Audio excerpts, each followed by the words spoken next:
текшерип атабыз дегендей. Азыр атайын мына шаарыбыздын мэри Айбек Жанышбек сала келдик. Эмне проблемалар бар? Айтыңыздарчы. Бирөөң айтып калам. Негизги проблемабыз мына туңгуштук боюнча негизги проблемабыз. Мен бул жерде абдан күтүп аткам канча жылдан бери. Инженер строитель катары 89-жылдан бери ушул жерде начальник дом управления болуп иштеп жүргөн катары колунда ген планды карап отурсуңбу? Ген план колунда жүргөн үчүн могу жерде скверде өзү проект боюнча ген план боюнча. Мына турган жер. Турган жерибиз полностью немеден баштап АУЕ заводдан немеге чейин. Бирок колунда бийлиги бар, дүйнөсү бар адамдар өздөрүнүн чын немесине ушу 40 миң, 30 миң элдин жыргалчылыгына карабай өз карабаштарын кызыкчылыгы менен колдонуп келатат. Бул жерде. Канча жылдан бери? Вице-мэр, кстати, Айбек, это касается вице-мэра Рисалиева Джамалбека, это участок. Этот участок. Азыр канча жылдан бери колдонуп келатат бул? Жыл болуп калды.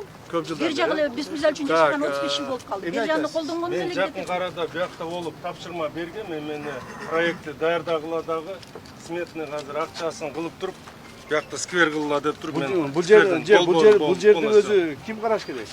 Скверди Жок. Бул жерде аким барбы? Район акими ким? Аким Октябрьский району. Бул жерде УКЗдын начальниги бар. УКЗ ким? УКЗ деген ким бул? автобуста бар, эми менен келатышат да бары. Бизден Атай Муратбекович деген управление как-то контроль землепользования деген бар да. Мен биякта кыдыргандан кийин биякта сквер болуш керек деп туруп, эми тапшырма бергем архитекторго. Бул Октябрьский район. Жок, муну объекттер кимдики? Муниципальный жер. Объекттер кимдики дейт?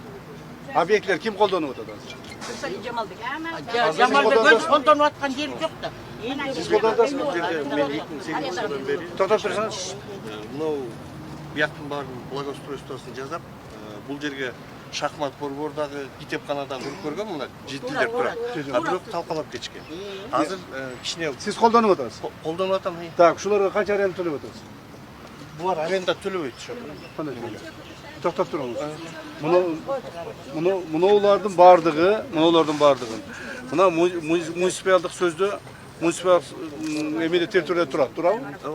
Анан эмне үчүн муниципал территорияда турса төлөнбөйт? Жери неме? Чыр жери ошо.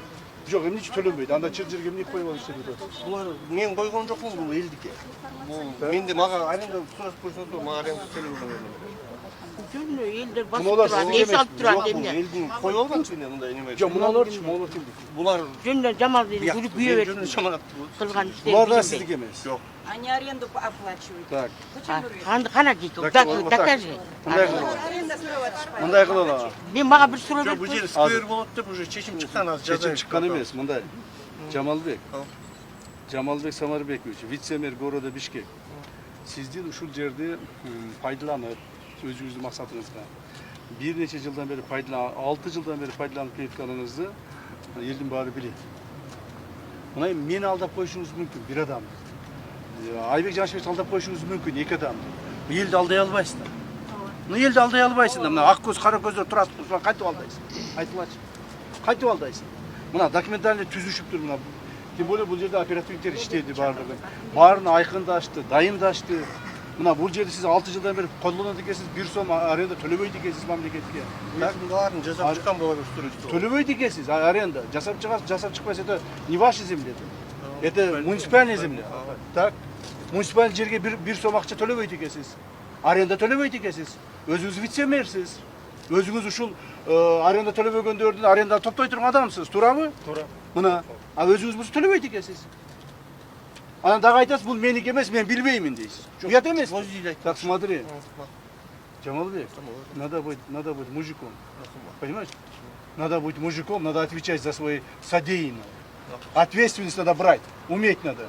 Если ошибку допустил, надо сказать, попросить извинения у этих населения, сказать, уважаемое население, извините, я неправильно сделал, теперь исправлюсь. Вот это другое. Кечирип коюңуздар, оңдоп берем баарын. Мына. Өзүм эле оңдоп берем. Анан кийин бул бир, экинчиден мындай. Бизде мындай болуп атат да, урматтуу мына жашоочуларга айтып коеюн. Жана ушу силерден эмеңерден пайдаланып, мына биздин журналисттерге дагы бир сыра айтып коюшум мүмкүн. Силер таркатып койсоңор болот по всей стране, чтобы башкалар да уксун. Бизде ушу жерлерде ушул иштеген адамдар, акимдер, вице-мэрлер, акимдин орун басарлары жана башка бийлик ээлери өздөрүнүн кызыкчылыгын коргоп, өздөрүнүн бизнесин коргоп, кайсыл бир жерлерди жеке өзүнө иштеткендер көбөйүп кетти да. Ушуну мына мен азыр журналисттер аркылуу бардык мамлекеттик кызматкерлерге эскертип коеюн. Урматтуу мамлекеттик кызматкерлер, мамлекеттик кызматка келдиңби? Бир гана кызыкчылыгың болуш керек. Мамлекеттин гана кызыкчылыгы.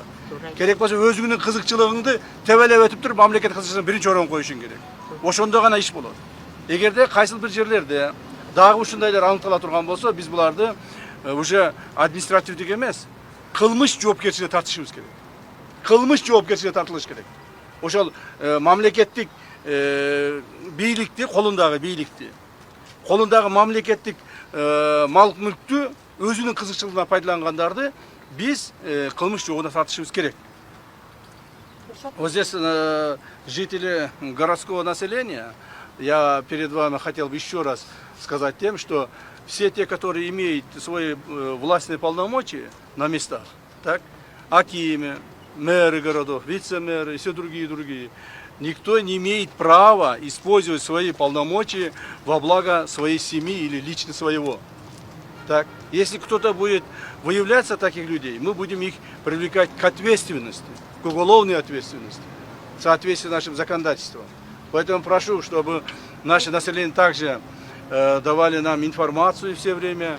Мы благодарны населению, которое там дают информацию. Раньше как было? Раньше было, писали письма, там бегали, в очередях стояли, правильно? И чтобы попасть к какому-нибудь чиновнику, там, рассказать свои беды или там какие-то там неправильные действия. А сейчас можете прямо по интернету обратиться, сказать, что вот такие нарушения, такие моменты. А местные органы власти немедленно должны реагировать на это. Немедленно должны реагировать. И все те высказывания или недовольство населения как бы исполнять. Поэтому я прошу в дальнейшем наше население быть активным в этом смысле. Кроме того, сейчас подождите, руку опустите, пожалуйста. Вы 100 раз поднимаете, вы мои мысли там перебиваете. Пожалуйста.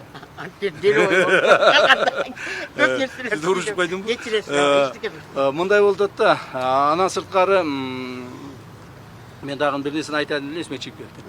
Но я хотел бы основное сказать, уважаемые жители, что наш уважаемый президент Садыр Кожоевич дает нам поручение тем, чтобы все свои властные полномочия, которые дано государством, использовать в пользу и во благо населения. Это самое главное.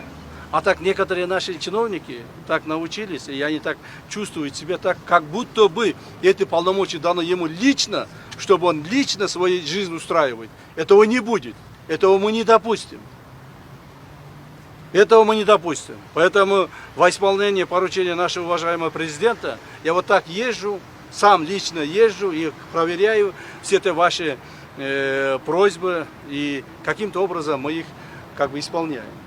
Поэтому и в дальнейшем также будет. В дальнейшем дается поручение мэру города Айбеку Жаншбековичу, тем, чтобы все те проблемы, которые возникают вокруг или там по территории города Бишкек, он обязан решать днем и ночью. Для этого его президент сюда поставил. Так? А Джамалбек Ирсалиев, вот, вы допустили здесь моральную ответственность перед населением. Так, кроме того, вы допустили уголовную ответственность.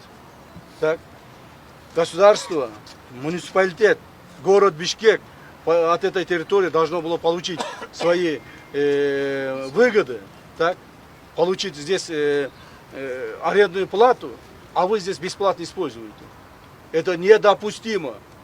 Недопустимо такому человеку, как вы, вице-мэру города Бишкек. Понимаете? Ошондон сизди биз жоопко тартышыбыз керек. Башка айла жок. Биз жоопко тартпасак болбойт. Мен Ирсалиев, Жамалбекти укканда келгим деле келген жок. Себеби мен сизди жакшы тааныйм. Жакшы тааныйм. Ошондон, но в любом случае мы будем его как бы ответственность пересматривать. Так? Вот собраны все соответствующие материалы по отношению к нему. Так? И чтобы и в других местах тоже. Есть информация не только здесь. и в других местах также вы даете поручение или там покровительствуете тем, чтобы не собирать аренду. А вы сами должны были собирать аренду. Вот здесь конкретно указаны факты, я не буду это прочитывать, чтобы там не было всем доступно. Так? Это будет доступно нашим расследователям, то есть следователям. Поэтому уже до следственной проверки в АИС-ЖУИ зарегистрировано ваши материалы. Так? Поэтому согласно этих материалов нужно провести следственно-оперативные мероприятия. Кто у нас там проводит эту работу? Бишкек башкармалар. Да. С ним проводить. Жарайт, жарайт. Проводить. Ал эми бул жерде болсо, бул жерде эмне кыласыңар? Көрсөтүңүз, көрөлү мына. Тимшек Нуршаш, биякта эскизи уже баарын санаттык ондай детский площадка болот, ушу жерде аянчы бар неме кылдык. Ар жагы Для детей. балдар. Балдар үчүн мондай балдар үчүн мондай детский площадка жасайбыз ушул жергечи мына. Мына мэр города айтып мына келип атышат. Мына бүгүнөн баштап, уже бүгүнөн баштап бул жердин бардыгын жанагыдай кылып деп коет, муну бузуп, уже иштерди бузуп туруп иштерди баштагыла. Макул. Канча күндө бүтөсүң?